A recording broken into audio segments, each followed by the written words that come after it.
একটা ছেলে যখন তার পরিবার থেকে কিছু না পায় তখন না সে একটা ভিখারি হয়ে যায় মায়ার।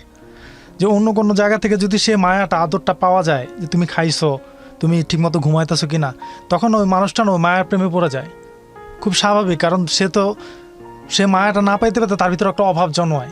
আমার ভিতর না একটা অভাব জন্মাই গেছিলো। যখন ও আমাকে বলতো যে তুমি খাইছো নাকি, ঠিকমতো ঘুমাইতেছো না, জিনিসগুলো না আমার কাছে প্রচণ্ড ভালো লাগতো। আবেগীয় বিষয়টা আলাদা, কিন্তু আমার কাছে যে মায়া, যে ও আমার জন্য তো ভাই কেয়ার করে, বাবা আমি খাইছি কিনা সেই জিনিসটা জিজ্ঞেস করে, সেটা আমার এক ঘরে থাকা মাও আমরা জিজ্ঞেস করতেছে না। আমি না একটা মায়ায় পড়ে যাই। যখন আমি এই মায়াটা পড়ে যাই, ওর প্রতি আমার একটা আলাদা টান চলে আসে। মানে ওর চাহিদা পূরণ করতে হবে, আমার ওর সাথে আমার সময় দিতে হবে, কথা বলতে হবে। তা আমার না তখন পুরোটা, মানুষ বলে না পুরো পৃথিবীর সমস্ত ভালোবাসা একজনকে দিয়ে দাও, তা আমি না আমার সম্পূর্ণ ভালোবাসাটা আমি ওরে দিয়ে দিছি। অনেকে বলে যে কিছু বাকি রাখো বিয়ের পর, আমি না জানতাম না এটা কি। আমার মনে হতো যে আমি সব কিছু ওর উপরে ঢেলে দিই। ওর সাথে ফোনে কথা বলতাম, রাতের পর রাত ওয়েটিং থাকতো ফোন, আমি কথা বলতাম সারাক্ষণ, ভালো লাগতো, অনেক সময় দিতাম। বাট কেন জানি না আমার ভিতরে একটা ভয় জন্মায়। যেটা কথা আছে না, বেশি যখন কাউকে ভালোবাসবা তাকে হারানোর একটা ভয় বেশি কাজ করে। ওকে আমি সবসময় একটা কথা বলতাম, দেখো তুমি তো এখন ঘরে বন্দি, স্কুলে পড়ো, তো এখন তো তুমি আমাকে ছাড়া দুনিয়া চিন্তাছো না, কিন্তু যখন থেকে তোমাকে একটু ফ্রিডম দিবে বাসা থেকে, তখন আমার তোমার যখন পৃথিবীটা খুব খোলা হয়ে যাবে, তুমি পৃথিবীতে নিজের মতো চলতে পারবা, তখন আমার মনে হয় যে মায়াটা, যে ভালোবাসাটা আমার জন্য আছে, আমার মনে হয় একদিন থাকবে না। কেন যেন আমার একটা ভয় হয়। আমার মনে হবে জানো, তখন আমাকে ছাড়া তুমি দুনিয়ার সব চিনবা। তখন সে আমাকে বলতো না এরকম কখনো হবে না, এরকম অনেক বলতো। একটা সময় ও মেট্রিক পরীক্ষা দিল, মেট্রিক পরীক্ষা শেষ, কোচিংয়ের জন্য বের হওয়া শুরু হইলো, ওর লাইফটা ওপেন হইলো। তখন দেখতাম যে অনেকের সাথে মিশতো, আমার ধানমন্ডি থেকে ফ্রেন্ডরা বলতো যে কী ব্যাপার, ও তো অনেকের সাথে মিশতো, আমি বিলিভ করতাম না। একবার এমনও হয়েছে, ও ছায়ানটে ক্লাস করতো, গান শিখতো, তো ওর বলতেছিল আমাকে বিকালবেলা আমার ফ্রেন্ডদের সাথে দেখা করব, তুমি বের হও, আজকে একটু আইসো, আমি পরিচয় করাই দিব। আমার কাছে টাকা নাই, আমার কাছে 150 না 200 টাকার মতো আছে। এখন পুরান ঢাকা থেকে ধানমন্ডিতে রিক্সায় যেত মোটামুটি 60 টাকা 70 টাকা খরচ। তখন এই টাকাটা কোত্থেকে পাবো? আমি চাঙ্কালপুরের মতো জায়গায় যে আমি আমার রক্ত বিক্রি করছি। কি? আমি চাঙ্কালপুরের মতো জায়গায় যে আমার শরীরের ব্লাড বিক্রি করছি, জাস্ট যেন আমি ওর ফ্রেন্ডদের সামনে আমি আমার ইমেজটা রাখতে পারি, যেন মানে আমি যেখানে ওকে ট্রিট দিচ্ছি সেখানে যেন আমি আমার সম্মানটা রাখতে পারি। রক্ত বিক্রি করছো? হ্যাঁ, এক ব্যাগ। আমি জানি বাসায় তর্ক করে লাভ নেই, কারণ ব্যাপারটা হচ্ছে কি, বাসা থেকে বের হবো, আমার থেকে টাকা চাবো, দিবে না, তো না দেওয়ার ফলে মন খারাপ হয়ে যাবে। মানে আমি চাই না যে যাওয়ার আগে আমি মেন্টালিভাবে একটু ডেসপারেট হয়ে যাই। তো আমি নর্মালি চাঙ্কালপুরে যাই, ওইখানে অনেক এরকম ডায়াগনস্টিক আছে যেখানে আপনার ব্লাডগুলো নেই, তো আমি ওখানে দেওয়ার পর ওইখান থেকে আমি যাই ধানমন্ডিতে। যাওয়ার পর আমি KFC-তে বসে ওর ফ্রেন্ডদেরকে আমি ট্রিট দিই। ও ছিল, ও পরিচয় করা দেয় সবার সাথে। তো মোটামুটি যে বিল উঠছিল আমি সেখানে খাওয়া দাওয়া করি নাই, কারণ আমার মনে হচ্ছে আমিও যদি খাই বিলটা বেশি উঠতে পারে। আমি সেখানে খাওয়া দাওয়া করি নাই। আমার কথা হচ্ছে ও ভালো থাক, ওরে আমি ট্রিট দিছি, আমার কাছে তাতে আমি খুশি। আমার মনে হয় আমি বাইরে বের হয়ে কলা রুটি খাইছি, তাও আমার জন্য এনাফ হয়েছে। ঠিক আছে, আজও আমি মানে কখনো ওকে এটা বলি নাই যে আমি তোমার জন্য কী করছি, আমি কখনো বলি নাই। যাই হোক, এটা দিয়ে আসার পর দেখা গেছে এটা যখন আমি একটা ফ্রেন্ডকে বলি, আমার ফ্রেন্ড আমার খুব বাজেভাবে কথা বলে যে যার লেগে করতেছো লাভ নাই, কারণ ও যে স্ট্যাটাসে মেয়ে, ও 2 দিন পর তোর ছাড়বেই, কেন তুই এত নিচে নামতে গেছো? তোর লেগে মানুষ তো মানুষের বউয়ের জন্য সহজে এটা করতে চায় না, তুই কেন করতে গেছো? যাই হোক, তো তার কিছুদিন পর থেকে আসলে আমি ওর ব্যাপার অনেক নেগেটিভ কিছু শুনতে পারি, মানে অনেক ধরনের, যে ওর আসলে অনেকের সাথে রিলেশন আছে। মানে সেই গার্লফ্রেন্ডের সম্বন্ধে শুনছো যার জন্য তুমি রক্ত বিক্রি করে তাকে ট্রিট দেওয়ার জন্য 1570 টাকা নিয়েছিল রক্ত বিক্রি করে। একবার ফার্স্ট যখন ও আমার কাছে ধরা পড়ে, সেটা ছিল এমন যে ও একদিন আমাকে বলতেছিল যে মানে তুমি মানে আজকে রাতে আমাকে ফোন দিও না, আমি নানু আমার বাসায় আসছে। ফাইন, ঠিক আছে। তো আমি তো অ্যাকচুয়ালি অ্যাডিকশানে ভুগতেছিলাম, মানে আমি ওর উপর প্রচণ্ড অ্যাডিক্ট ছিলাম।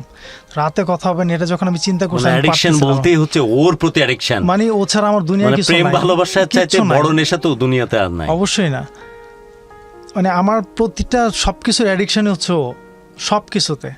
তো আমি তখন দেখা গেছে যে রাতের বেলা আমি পারতেছি না ওর ভয়েসটা শুনবো না, আমার খুব খারাপ লাগতেছে। অভ্যস্ত হয়ে গেছে সারা রাত কথা বলে বলে। মানে আমি বললাম না, আমি আসলে অন্য কারো কণ্ঠ আমার কাছে ভালো লাগতো না, আমার কাছে মানে ওর সাথে মানে কথা বলে ঘুমাইতেছে, নিঃশ্বাস আমি শুনতেছি, মানে এভাবে করে আমাদের সময়গুলো যাইতো। তো আমি মানে লাইক রাতের বেলা ওর ভয়েস শুনতেছি না, খুব খারাপ লাগছে।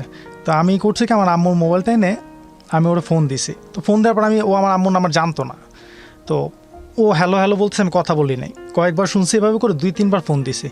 তো সাডেনলি আমি যদি আমার গার্লফ্রেন্ডের সাথে থাকি ওই পর্যায়ে যদি দেখে ওর কাছে এরকম ব্লাইন্ড কিছু কল আসে, মানে আননোন কথা বলে না, স্বাভাবিক আমি বলবো ঠিক আছে ফোনটা আমাকে দাও, আমি রিসিভ করি। ঠিক রাত্রে তখন 1:30 থেকে 1:45 বাজে, ও 3 বার রিসিভ করছে, তার চতুর্থবার একটা ছেলে রিসিভ করে ফোনটা। বলো কি, তো তোমার মায়ের নাম্বার থেকে ফোন দিয়েছো? তোমার মায়ের নাম্বার তো সে চেনে না। চেনে না, একটা ছেলে রিসিভ করছে, ছেলে রিসিভ করে মানে বলতে এই বারবার আপনি ফোন দিতে, কে আপনি? মানে আমি শুনে আর কথা বলিনি, আমি খুব অবাক যে একটা ছেলে রাতের বেলা ওর সাথে। দেন আমি ভোরবেলা ওর বাসার সামনে যাই, আমার একটা ফ্রেন্ডকে নিয়ে গেছিলাম পুরান ঢাকার। তো যাওয়ার পর ঠিকই ভোরে একটা ছেলে যখন বের হয়েছে ফজর নামাজে কিছুক্ষণ পর যখন সবাই হাঁটতে বের হইতেছে বাসা থেকে, যার ছেলে বাইরে বের হচ্ছে, একটা ছেলে বের হচ্ছে এবং হাতে এমনভাবে মোবাইলটা নিয়ে বের হচ্ছে, মানে সে মানে একটা মানুষ আছে না যে আমি হঠাৎ করে আমি আনন্দ জায়গাতে বের মোবাইলটা হাতে নিয়ে ব্যস্ত হয়ে বের হয়ে যাই, আমার কেন যেন সন্দেহ হয়েছে। আমি ছেলেটাকে দাঁড় করাই, দাঁড়াতে চায় না, ভয় পেতে সামনে এই পারে দুইজন। পরে আমি বলছি ভাই আমি আপনাদের কিছু নিব না, কোনো কিছু না, একটা জরুরি কাজের জন্য একটু কথা বলবো। পরে আসার পর বলতেছে কি, তা আমার কেন যেন সন্দেহ হয়েছে। আমি বলছি ভাই আপনি কি 6B মানে ওর বাসা থেকে গেছেন? আমি নাম নিতে চাচ্ছিলাম যেহেতু ওর কয়েকটা বিল্ডিং আছে। হ্যাঁ, তুমি কেন যেন ওটা টার্গেট মনে হয়েছে। ভোর রাতে তুমি তো রাতে গিয়ে দাঁড়ায় আছো ওখানে। আমি ভোরের আগে গিয়ে দাঁড়ায় আছি, ভোর হলে শেষ রাতে যখন বের হচ্ছে ওর অ্যাটিটিউড দেখে সন্দেহ হয়েছে এই ছেলেই মনে হয় সেই ছেলে।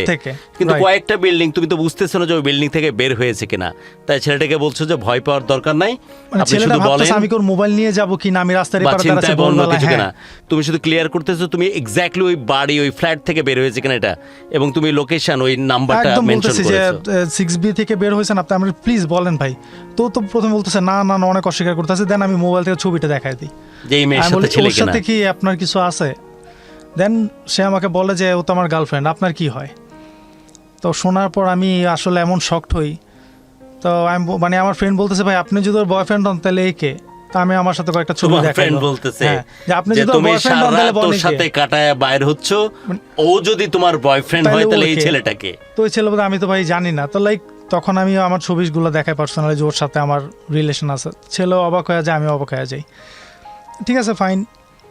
তা আমি আসলে আর কিছু বলি নাই ছেলেটার, আমি বলছি ঠিক আছে ভাই আসলে ভুল হয়ে গেছে, আপনার থামাইছি, চলে গেছে। তা আমার ফ্রেন্ড আমাকে বলছিল যে তারপর তুই ওর সাথে সম্পর্ক রাখবি? তা আমি বলছিলাম যে একটা ডিসিশন নিব যে না রাখবো না। কিন্তু ব্যাপারটা হচ্ছে কি, ও আমার একটা উইক পয়েন্ট জানতো। যে আমি যদি ওর কখনো দোষ ধরি ও কান্না করে দিত আর সাথে সাথে আমার জড়ায় ধরতো, আর জড়ায় ধরলে দুনিয়ার সমস্ত গুনাহ মাপ। মানে এমনও হয়েছে যে আমি ওরা বলতাম তুমি যদি বলো তুমি প্রেগনেন্ট, আমি কারো বাচ্চা নষ্ট করে দিব, কোনো সমস্যা নেই, তারপর আমি তোমার ভালোবাসি, তোমার বিয়ে করতে চাই। মানে আমি সবসময় এটাও বলতাম যে তুমি যদি তাও কারোর সাথে থাইকা এসে তুমি বলো কোনো প্রবলেম নাই, এখন থেকে মাপ চাও তো কিছু হবে না, আমি আর করবো, আমি তোমার মেনে নিব। মানে আমার ফ্রেন্ড আমাকে বলতো যে তুই পাগল হয়ে গেছো, আমরা প্রায় বলতো তুই পাগল হয়ে গেছো, তুই ওর জন্য পাগল হয়ে গেছো। তোমার কাছে মনে হয় যে তুমি পাগল হয়ে গেছিলে? আসলে সেই সময়ের জন্য আমার কাছে মনে হয় না পাগল হয়ে গেছিলাম, কারণ কি ভালোবাসাটা আমার মনে হয় এরকম যে ভালোবাসা মানুষটা ভালো থাক। আমার কাছে কেন যেন এরকম মনে হইতো যে ঠিক আছে অন্যায় হইতেছে ভাই, মানুষ তো অন্যায় করে, ও অন্যায় করে যদি আমার কাছে সরি বলে যদি চলে আসে ফাইন। এই টাইপের অন্যায়, প্রেগন্যান্ট হয়ে যাচ্ছে আরেকজনের সাথে রাত কাটাচ্ছে, আমি কেন জানি না মানে পারতাম, কারণ ওর